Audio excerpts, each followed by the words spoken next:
Hi, I'm Phil, and I'm here talking with Ryan Henderson from Horton Brasses, and today we're talking about traditional butt hinges. Now we think traditional butt hinges, something like this ball-tipped one, but it doesn't mean that it's outdated. It doesn't have to be outdated. You can do flat tops, you can do ball tips, you can do them in a variety of different colors, from nickel plated to polished brasses and everything along the way.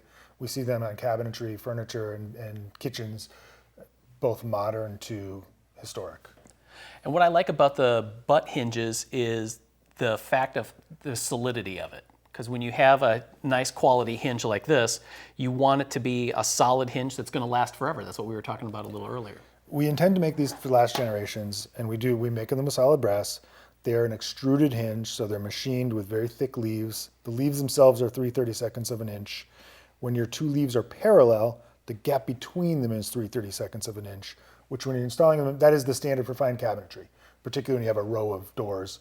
You need to have that gap consistent. It needs to be big enough so that they work and seasonal swelling and shrinkage doesn't cause you a problem, but still a nice, precise, clean line across the board. And then when you're talking about cabinet door hinges, it's the hinges that's bearing the weight on there. So you want a hinge like these that when they're moving back and forth, there's no slop or gaps in between them. So there's not going to be any sagging.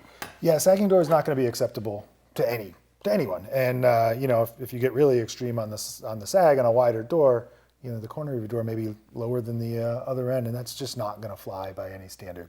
No wiggle, no sag. The mortise should really take the downforce of your door. And again, they should be there for generations once they're in. So the real key here in getting those hinges to work right is making a mortise for the hinge. Now as woodworkers, a great way to do that is to make a template out of plywood. Then you can use a bearing guided bit in your router to route consistent mortises in all the parts of your doors so that you don't have to worry about any fine tuning or fitting later on. Come back with a chisel to clean it up and you're ready to go.